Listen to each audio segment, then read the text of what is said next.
There is so much happening in college athletics right now, but one thing that is always present is the world of NIL. We're going to dive in and dissect the landscape on many levels, and it all starts right now. Ogunbowale for the win. Good! You are Locked On Women's Basketball, your daily podcast on women's basketball.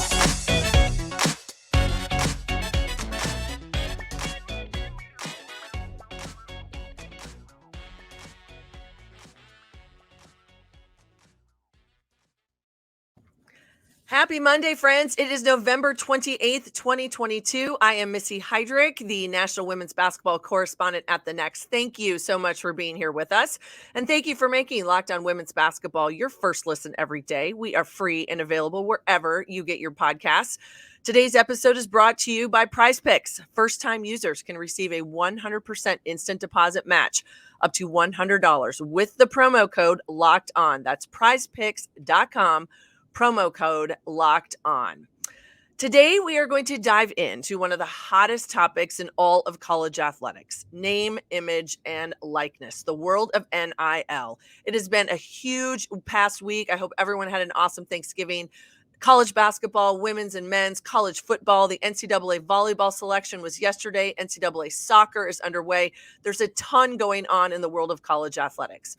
We know that NIL affects every sport and every school across the country, but there are so many layers that you need an expert to help explain all of it. So today we are going to talk about what has been happening in the world of NIL. What are collectives? What do athletic directors and university leadership really think about all of this going on their campus? What are their questions? And as we like to talk about here on Locked On Women's Basketball, how are female student athletes, and especially those of women's basketball, benefiting in this ever-changing landscape? I am so happy here to have today to bring his wisdom to our podcast is Mitt Winter, one of the top collegiate sports law minds in the nation. Mitt is with the KennyHertz Perry Law Firm here in Kansas City and is a leading NIL attorney, and just so happens to be a basketball nerd, probably like me, as a former Division I basketball player himself at William and Mary. Mitt, thank you so much for being here. And you and I talked to you about a year ago, maybe 18 months, not long after NIL had kind of hit the universe and kind of took everything by storm. Kind of thinking that once we got a year into this, or 18 months, that the landscape would change. Things would have a different feel to it as everybody navigates what this means. As you look back at this first 18 months or so, what strikes you as the things that have stood out the most, both maybe positive and negative? Well, first, thanks for having me on, Missy. Appreciate it. Yeah. I would say the biggest thing that, over the first 18 or so months of NIL that people really didn't have on their radar screen that's become a huge factor in NIL and college sports in general is NIL collectives. When July 1, 2021 hit and college athletes are allowed to start monetizing their NILs, people had in mind, brand deals, promoting businesses on social media, being in commercials, making appearances, signing autographs, things like that. People didn't really envision that boosters of a school would get together, pool their money, create a separate business, and then that business would do its own deals with the athletes, and then also help the athletes find the more traditional brand deals. So, a huge number of deals that are happening right now are happening through NIL collectives, and there's just so much NIL activity happening through the collectives. So that's probably the biggest thing that's happened since athletes have been able to monetize their NILs. And then another big development is just how involved schools are in helping their athletes monetize their NILs, what kind of resources they're providing for their athletes, how supportive they are of collectives. There was some recent NIL guidance that came out from the NCAA that kind of deals with that stuff. And maybe we can talk about that a little bit more. But I would say those are kind of the two really big factors over the first year and a half of NIL. Okay, so let's break down this collective concept, because I think it is one of those things that is it's kind of hard to get your arms around it, and I think it comes down to creating sort of it's like a separate power base, so to speak. It seems like to me on a university campus where you have everything that goes on with the athletic department and everything that happens with student athletes, all of the fundraising that they do from a university perspective that supports and runs their athletic department. But collective is then happening on a whole nother scale outside of that. So I guess what has been your take as people look at these collectives, and then what has been the questions or the response from athletic directors and university leadership? Because there is a fine line there of support for what happens on a day-to-day basis at your institution, but then how big of a deal NIL has become. Yeah, I think when collectives were first formed, a lot of schools were very wary of them, maybe didn't want them to be around at all, for two reasons. Number one, for so long, boosters were not allowed to provide anything to athletes. It's like, athlete, do not talk to the boosters. You can't go out to eat dinner with them. You can't take a ride in their car. You can have no association with boosters whatsoever. Now the rules change, and then you have these boosters creating these separate entities that are entering into deals where they're paying the athletes. So it was just such a sea change from what the rules had been in the past. So I think people were very, very wary of that. And, the boosters were kind of out here doing their own thing. Schools didn't know if they were following the rules that had been put in place by the NCAA in terms of recruiting, other deal structure rules that were in place. And then you have, which you kind of touched on, you have the fundraising issue. Yeah. Traditionally, boosters give money to the school. School uses that for facilities, scholarship programs, everything that goes into running an athletic department. That money's all going to the school. Well, now you have these NIL collectives where the boosters, instead of maybe, let's use round numbers of $1 million. Maybe in the past, the booster was giving $1 million a year to the school. Maybe now they're giving $500,000 to the school, $500,000 to the collective. In addition, you have these boosters talking to their other booster buddies and saying, hey, we need to get money into this collective. So give money to the collective and maybe give less to the school than you were in the past. And so I think schools were wary of that as well, because they're like, well, how are we going to keep funding our athletic department at the level and providing all the resources we were in the past, when we might be getting less money because more money is going over to this collective and they're doing who knows what with it. Over time, though, schools, not every school, but a lot of schools have gotten more comfortable with the collectives and have good relationships with the collective, just because they've seen that the way college athletics are now and in recruiting, if you don't have a collective that's creating opportunities for your athletes that are there at your school, it could hurt your recruiting for high school athletes. Yeah. So it's kind of become a thing that you have to have at your school. And so schools have kind of figured out how they're going to navigate the relationship with the collective, the fundraising, endorsing the collective, things like that. Well, and there's also seems to be that there's two types of collectives. I know that there are some places where it's I'm going to use the term for profit, because that's going to be your basic, brand endorsements, business endorsement concepts. But then there are some that have moved over into the world of the quote unquote nonprofit collective, where it seems to me, and correct me if I'm wrong, that dollars are pooled. We have a collective now. We're going to be able to give student athletes an opportunity to do nonprofit work, whether that's to sign autographs at a fundraiser for a boys and girls club in their community, or hook up with a local nonprofit entity that's doing a canned food drive, lend their name, be part of it, show up, take a couple pictures, and now they're quote unquote getting paid for that nonprofit work.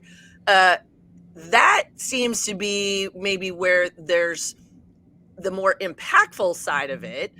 But yet, I don't know if we really have a clear answer as to what's a better scenario, right? Is it the for-profit or the nonprofit? They're all going to be intermixed, and they're all going to be part of this conversation for a long time. Yeah, like you said, they're really doing two things. So the for-profit collectives, they take in the money, and they're either signing their own deals with the athletes and then creating ways for athletes to monetize their NILs, whether that's creating appearances for the athletes, autograph signings, going out and finding them more traditional brand deals. Then you have the for-profit side. On the for-profit side, the nonprofit side. On the nonprofit side, most of those nonprofit NIL collectives are organized where they're a 501c3 and they go out and partner with other charities and 501c3s. And their mission generally is to use college athlete NILs to raise money and bring awareness to these other charities. Right. And so the athletes are making appearances for, like you said, Boys and Girls Club or whoever. And then the nonprofit collective is using money it's raised from boosters to pay the athletes for the time they're spending promoting these other charities. Right. And the reason that the nonprofit collectives have really sprung up is because in the past, when a booster donates money to a school for athletic purposes, they're getting a tax deduction. So there have been a lot of boosters who have said, I really like this NIL stuff. I'd love to help, but I'm not going to give you any money unless I get my tax deduction that I'm used to getting. So, people got creative and said, well, we can create these nonprofit collectives and here's how we're going to do it. And makes it easier to raise money from boosters. So that's the main reason why you've seen these nonprofit collectives spring up.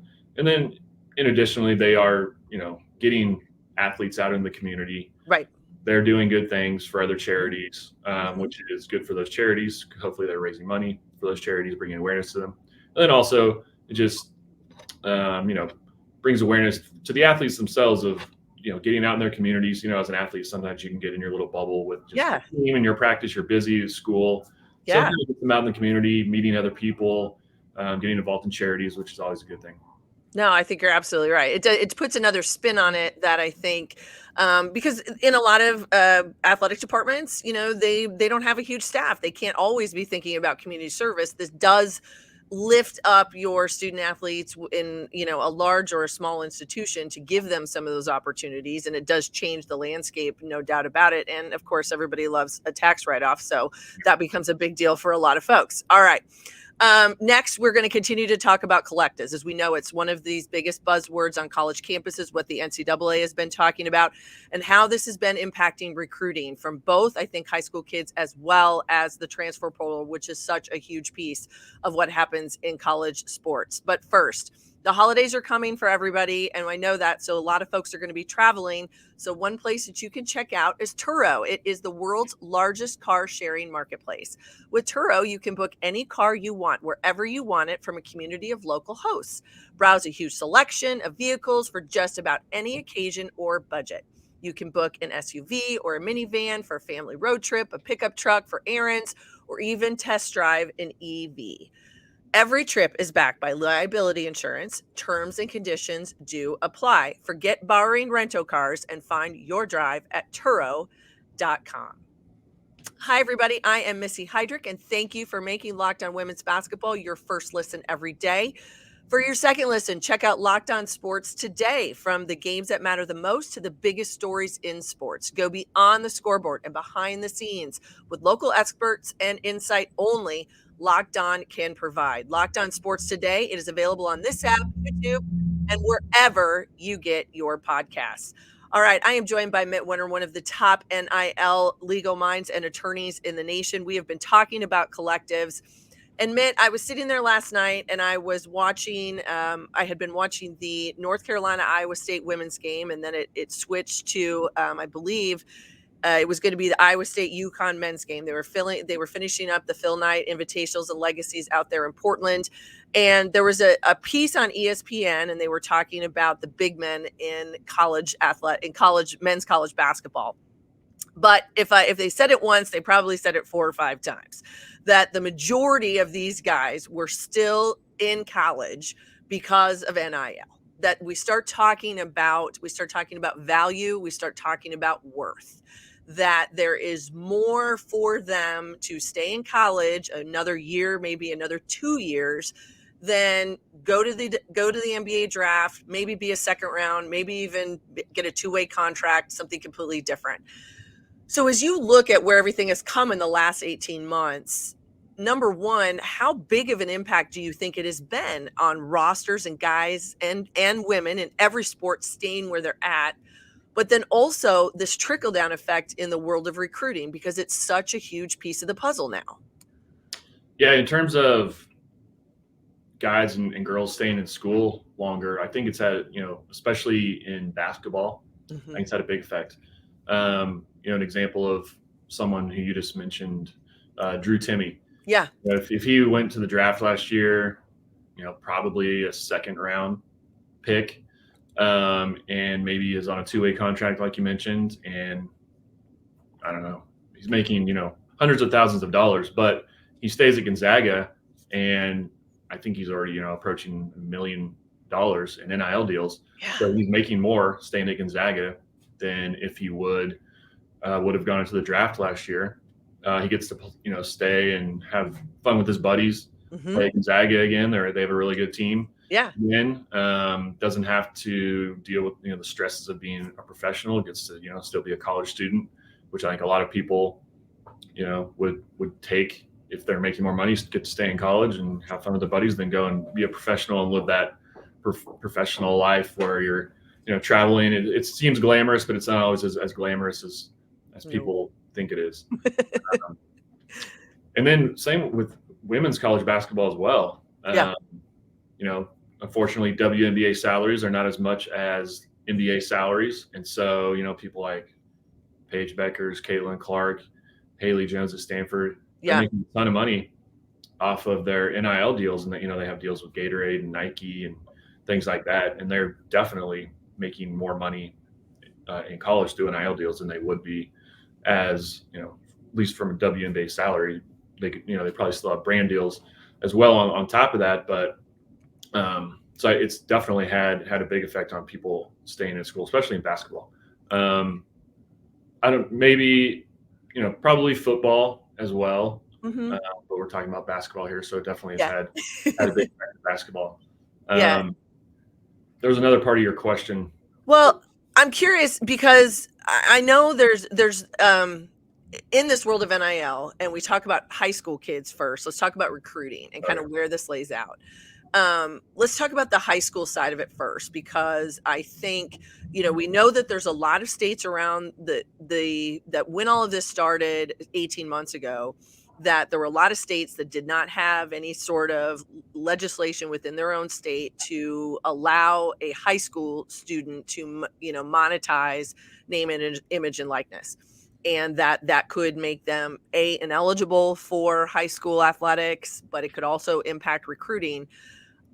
That landscape continues to always alter, I think, in every state that you see.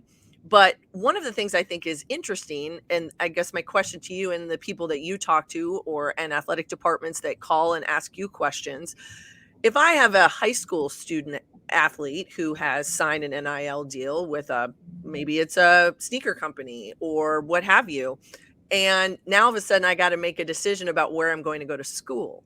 Are we seeing some of those decisions impact recruiting specifically based on NIL, what they already have before they even get to college?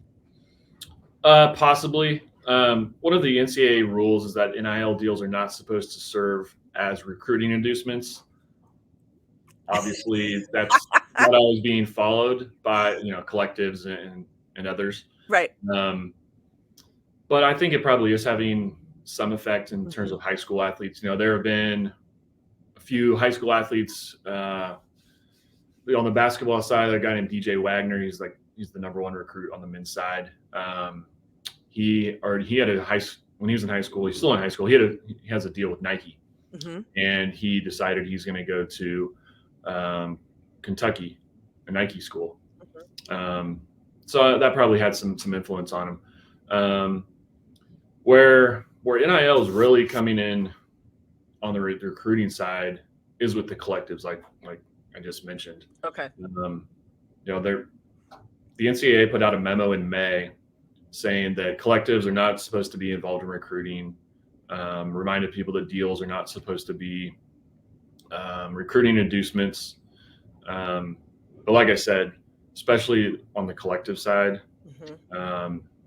that's not necessarily being followed. And so with recruiting season kind of happening now, there are definitely collectives out there sending messages to athletes that are in high school saying, if you come here, we'll have this deal waiting for you, or here's the deal if you sign with us now. A lot of it's not as overt and, can be within the rules depending on, what coaches are doing. So if coaches know what their current players are getting from collectives or whoever else, they can take that information out when they're recruiting and say, hey, our current players are getting X amount of dollars from the collective. If you come here, you might have that same opportunity. They can't say, if you come here, you're going to get this specific deal. Right. It's like a lot of coaches are phrasing things that way, which is okay. Yeah. In my opinion, within the rules, you just can't lay out a deal and say, here's your deal if you commit to our school. On the football side, right now, it's a big deal because the transfer portal, players can transfer and play right away. Right. And the football season is ending, and people are expecting this December to be insane in terms of transferring and offers being thrown out by collectives. So we'll see how overt some of it is. It'll be really interesting.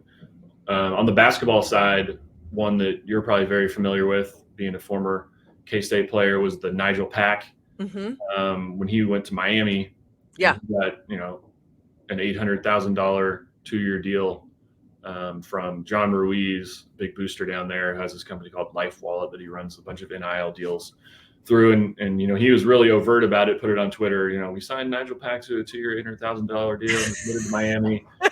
Miami's definitely gotten some heat from that. And probably, aren't always happy with what Ruiz does, but that's kind of what is going on in recruiting, at least at some places with some collectives. Well, and I think at some point in time, the genie is out of the bottle, right? So you're going to have a hard time putting some, to create some guardrails and what have you, and then say, oh, well, you can't do that, but this is what you can do. Yeah. I found it to be interesting. There's been a couple head coaching announcements, especially in college football right now, that the topic of collective is in an introductory press conference. That is not something that you would have ever thought would happen 18 plus months ago. That, as you said, that it can be that overt and that we can just put this out there. And it's simply because they took off the guardrails, they took off the training wheels and said, go ahead and figure out what you guys are going to do. You're on your own. Yeah. And the reason that's happening is the NCAA issued some, this was last month, some new guidance talking about what, types of resources schools can provide for NIL and what kind of relationship they can have with collectives. And it specifically said that schools can help collectives raise money, and they can publicly tell boosters to donate money to collectives. And since that has happened, you've seen a lot of ADs and coaches and coaching announcements like you just mentioned. Yeah. Specifically call out and say, hey, here's our collective. Please consider donating money to them. Or coaches and ADs have appeared at collective functions where there are other boosters there, to talk up the collective and say, hey, we need your support, donate money. There's a lot of public information about this collective has raised $10 million. This collective has $13 million. And it's all signaling to recruits like, hey, if you come here, we have this collective and they have this much money. And so you're going to have, lots of NIL opportunities and lots of opportunities to potentially make money. Yeah. And it is, I don't think it is ever going to really stop. That is going to be a constant conversation. And I think, as you said, because of what the NCAA has said, and that they've given the green light to think that collectives are, we're kind of living in that gray area, which is now what I think a lot of rules and regulations within the NCAA are. It's going to become a free for all. Yeah, I mean, the interesting thing, the only thing that could possibly slow it down, at least at some places, is some people have, wondered, all these boosts, they put in all this money for this collective, and they feel like it might be helping their recruiting, but then the team doesn't have any success on the court. Yeah. Are they going to continually donate money to this collective where they're like, why am I giving money to this collective? I'm not making money off of it myself. I don't have like a lasting legacy, like my name on this building, or I helped fund this facility and there's something tangible I can see that I know is going to help the program for years to come. Mm-hmm. I gave money to this collective and this player got paid some money because of it. And that player stuck around for a year or 2 years and then transferred, or we didn't have success on the court. Are they going to continually give money to that collective? Yeah. I think in some places, it's going to be expected. You're going to give money, and there's plenty of boosters that have lots of money, and that'll be fine. At some places, it might not have as big of a booster base or as wealthy of a booster base. Yes. You could see collectives aren't able to continually raise money. No, I think you're right. And that it does come down to, when it's all said and done, it comes down to dollars and cents and monetizing and figuring out where that fine line is going to be for both the institutions as well as I think the NCAA in general.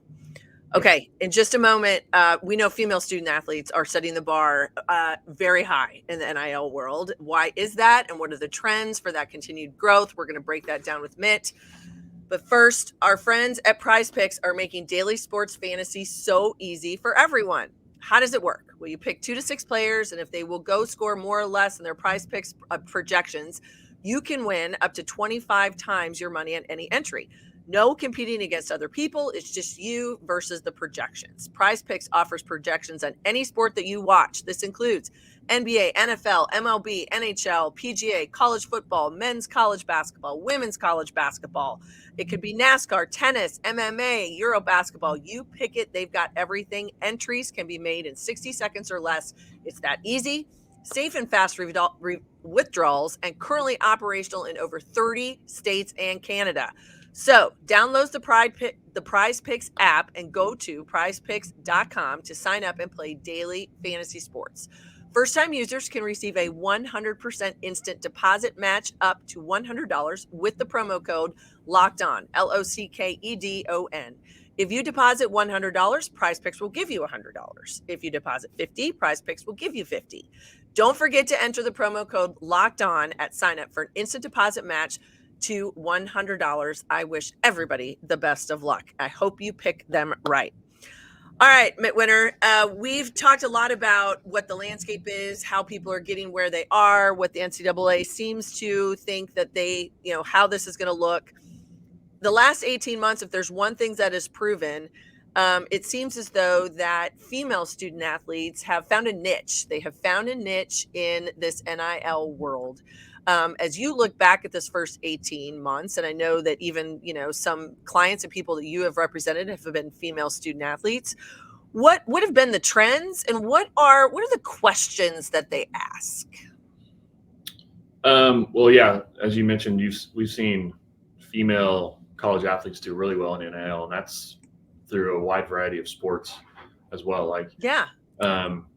Female gymnasts have done awesome. In NIL, there's a gymnast down at LSU named Livy Dunn, and she has, I don't know what her exact number is, but it's in the millions of dollars that she made off of NIL deals. A lot of it is based on social media following, and a lot of the female college athletes have done an awesome job of growing a huge social media following, which a lot of brands like. Obviously, the more eyeballs on their promotional activity, that's what the brands are looking for. Another good example is the Cavender twins, who were at Fresno State and then have since transferred to Miami.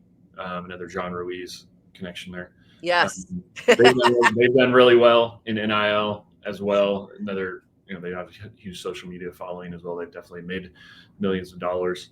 But then you have, other like Paige Beckers, who I mentioned earlier, as Gatorade deal, StockX deal, lots of other brand deals. She's done really well. Caitlin Clark, Haley Jones.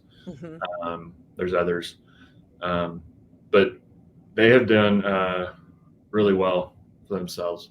And then there are even a few collectives that have sprung up recently that are just for female athletes at specific schools. There's at least two that I'm aware of. One is at Tennessee.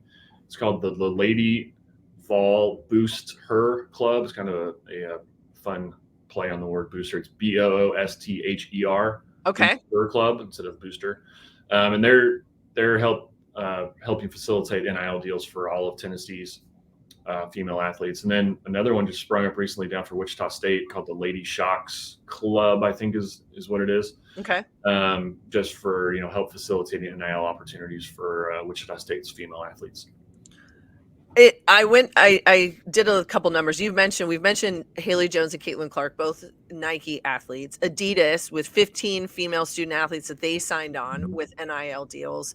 Those are some of the big names, but it seems to me, as you mentioned, it kind of comes down to performance. I mean, people are going to be looking for someone who's going to have some kind of name recognition, etc.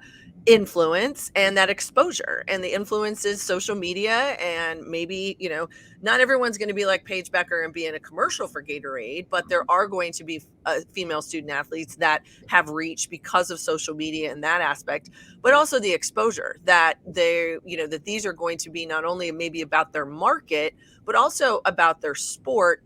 One of those names that jumps off, not necessarily related to women's basketball, but just as a female student athlete, is Suni Lee, who was the Olympic gold medalist at the last Olympics in women's gymnastics. She goes to Auburn. They were thankful that they had NIL that had come to play because of what she could monetize off an Olympic gold medal would have highly outweighed going to college, but she wanted that collegiate experience, but yet then still competes for them at Auburn with everything else that she has going on.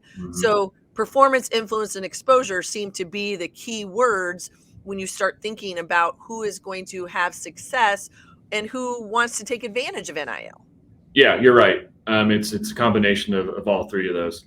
Obviously, your performance on the court or whatever field, the gymnastics mat, that's going to have a huge influence on whether companies want to do deals with you and value of those deals, and the social media part. And then just in general, women's college sports are such a growing market.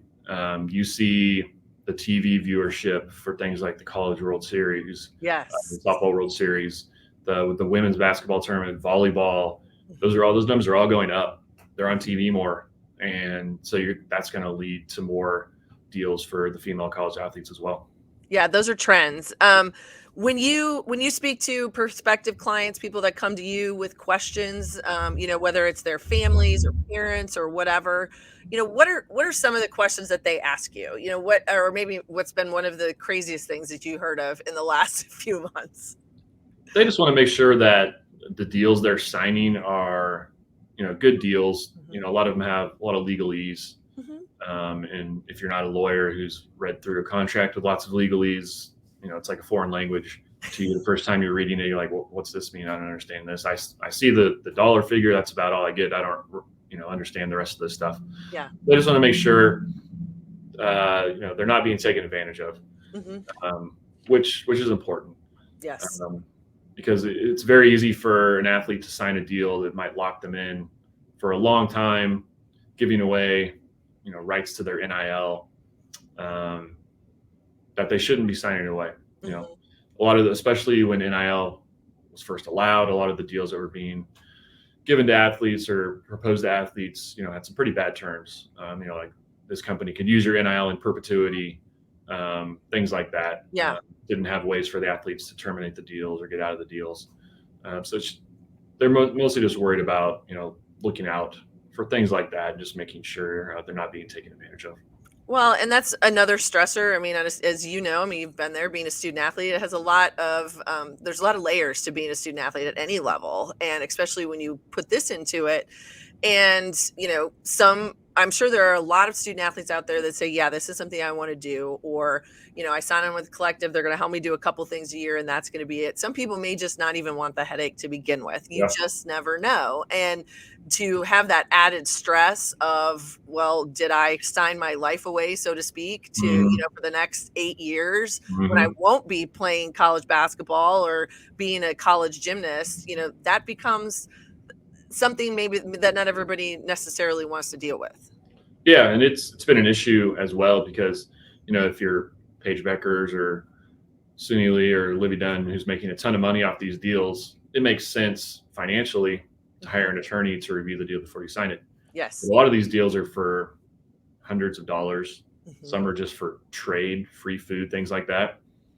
And if you're a college student and you're like, well, I'm going to make $100 off this deal, there's no way I'm going to go hire an attorney whose hourly rate is going to be more than that, the entire value of the deal, to review this deal. I'm just going to sign it, take my $100 and not worry about it.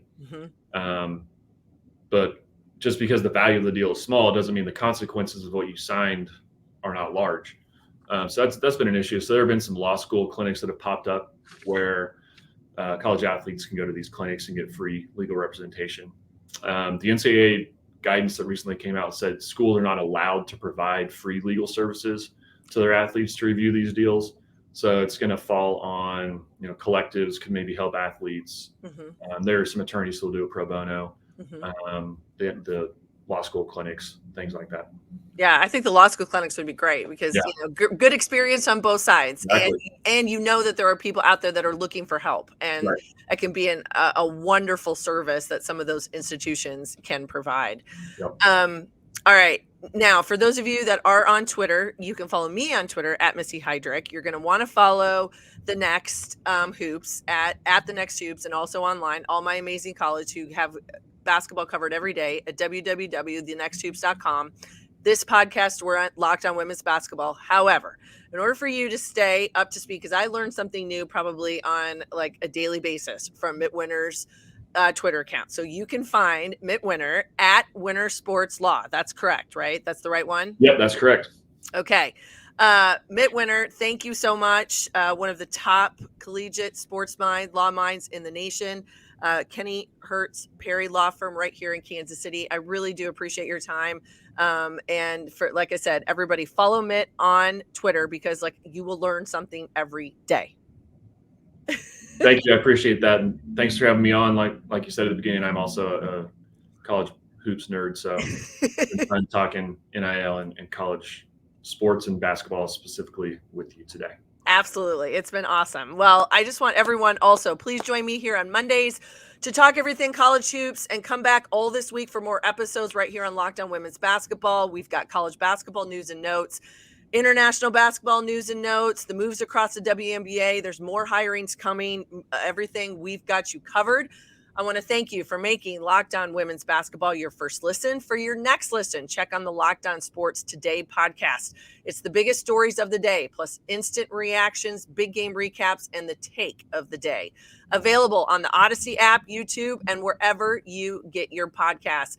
Thank you, everybody, for watching and for listening. I know it's been Thanksgiving week. We're coming off all of that, so you've got to get ready. The holidays are right around the corner, and we've got you covered here on Locked On Women's Basketball. We will see you again soon.